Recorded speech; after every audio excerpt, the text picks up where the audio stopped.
नमस्कार दोस्तों, सिर्फ 7 मिनट में पाकिस्तान में मौजूद आतंक के अड्डों को स्वाहा कर दिया गया। पाकिस्तान में ऑपरेशन सिंदूर को कैसे अंजाम दिया गया, उसको देश के सामने बताने के लिए जब आर्मी की कर्नल सोफिया कुरैशी और एयरफोर्स की विंग कमांडर व्योमिका सिंह सामने आई तो आतंकवादियों के पैरों से बची खुची जमीन भी खिसक गई।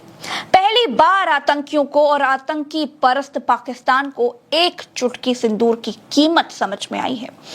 जब दो जाबाज आर्मी ऑफिसर्स प्रेस ब्रीफ के लिए आई तो उनको पाकिस्तान भी बड़े आंखें फाड़े देखता रह गया।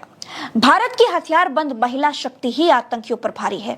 हमले से पहले और हमले के बाद की तस्वीरें भी जारी की गई हैं दोस्तों। ये रही वो तस्वीरें जो आतंक को मिट्टी में मिलाने की पूरी कहानी बयां कर रही हैं। आतंकियों को कहां कहां ढेर किया गया, कितनी जगहों पर बम बरसाए गए, कब बम बरसाए गए, कैसे रात के 1:30 बजे 9 जगहों पर एक साथ मिसाइलें बरसाकर भारत ने पहलगाम हमले का बदला लिया। जब सोफिया कुरैशी इसे देश के सामने रख रही थी, बता रही थी, तो पाकिस्तान के सीने पर सांप लौट रहे थे। पाकिस्तानी आतंकियों को रौंदने की कहानी जब दो जाबाज महिला सैन्य अधिकारी सुना रही थी तो देश का सीना गर्व से चौड़ा हो रहा था। दोस्तों, कर्नल सोफिया और व्योमिका आतंकियों को मिट्टी में मिलाने की बात बताकर चली गई, लेकिन इससे पहले जो संदेश गया, मजहबी एकता की जो मिसाल नजर आई, वो देख बचे खुचे आतंकवादियों की आंखों में खौफ का मंजर जरूर उतर आया होगा। पहले इंडियन आर्मी की कर्नल सोफिया कुरैशी ने हिंदी में बताया कि आतंकवादियों को कैसे जहन्नुम पहुंचाया गया। उसके बाद एयरफोर्स की विंग कमांडर व्योमिका सिंह ने अंग्रेजी में आतंकियों के खात्मे की पूरी कहानी दुनिया को सुनाई। मैं कर्नल सोफिया कुरैशी और मेरे साथ विंग कमांडर व्योमिका सिंह आज आपको 6 से 7 मई 2025 की रात 1:05 से 1:30 बजे के बीच भारतीय सशस्त्र बलों द्वारा अंजाम दिए गए ऑपरेशन सिंदूर के बारे में जानकारी देंगे। ऑपरेशन सिंदूर 22 अप्रैल को पहलगाम में हुए विभत्स आतंकवादी हमले के शिकार मासूम नागरिकों व उनके परिवारों को न्याय देने के लिए लॉन्च किया गया था। इस कार्रवाई में 9 टेररिस्ट कैंप्स को टारगेट किया गया और पूरी तरह से इसे बर्बाद किया गया। पाकिस्तान में पिछले 3 दशकों से टेरर इंफ्रास्ट्रक्चर का निर्माण हो रहा है।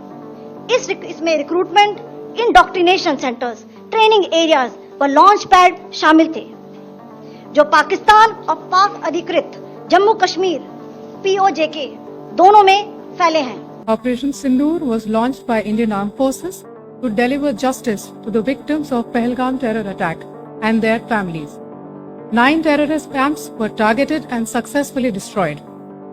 Over the last 3 decades, Pakistan has systematically built terror infrastructure. Bharat की 27 बेटियों की मांग से सिंदूर उजाड़ने वाले आतंकियों को देश की 2 बहादुर बेटियों ने नाको चने चबवाने का मंजर बयां किया।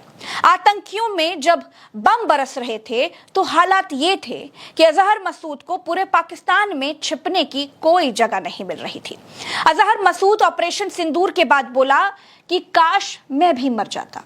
वो इसलिए क्योंकि अजहर मसूद की आतंकी सेना को भारतीय आर्मी ने ऑपरेशन सिंदूर के तहत खत्म कर दिया, समाप्त कर दिया है। मांग का सिंदूर उजाड़ने वाले आतंकियों की दुनिया से उजाड़ने की कहानी इन 2 बेटियों ने सुनाई तो भारत में करोड़ों माओं की आंखों में खुशी से नमी आ गई। पहलगाम में जिन आतंकियों को हमला करने के लिए भेजा गया था वो इसी बहावलपुर के ट्रेनिंग सेंटर मुरीद के मरकज तैयबा ट्रेनिंग सेंटर से ट्रेनिंग पाए हुए बताए जाते हैं, जिसको भारतीय आर्मी ने उड़ा दिया है। ये ट्रेनिंग सेंटर साल 2000 से अजहर मसूद चला रहा था। दोस्तों, ऑपरेशन सिंदूर में अजहर मसूद के आतंकी परिवार के 10 लोगों को ढेर करने की खबर भी आ रही है। कोमल है, कमजोर नहीं, शक्ति का नाम ही नारी है। बाइसरन वैली में जब बेटियां निहत्थी थीं, जब वो परिवारों के साथ पिकनिक पर गई हुई थी, तब निहत्थे लोगों पर गोलियां चलाने वाले कायर आतंकियों को जहन्नुम की यात्रा पर भेज दिया गया है। दोस्तों, सिर्फ POK नहीं, इस बार भारत ने लाहौर तक चढ़ाई की है। आतंकियों को लगा था कि POK में लॉन्चिंग पैड खाली करने से तो काम चल जाएगा, POK से भाग जाएंगे तो भारत की नजरों से बच जाएंगे। लेकिन इस बार भारत ने बता दिया है कि पाकिस्तान के भीतर आतंकियों को भारत से कोई फौज नहीं बचा सकती। कोई आतंकी परस्त मुल्क भारत से आतंकियों को बचा नहीं सकता।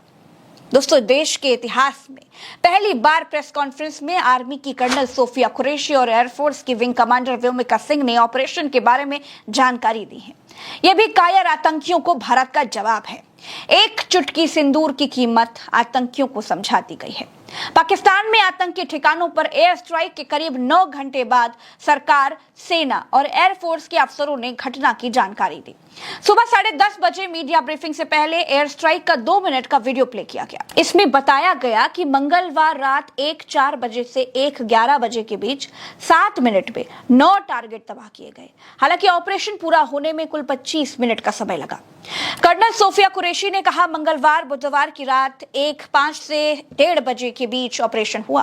पहलगाम में निर्दयता से जिन निर्दोष पर्यटकों को मारा गया, उसके लिए यह ऑपरेशन किया गया। पाकिस्तान में 3 दशकों से आतंकवादियों का निर्माण हो रहा है।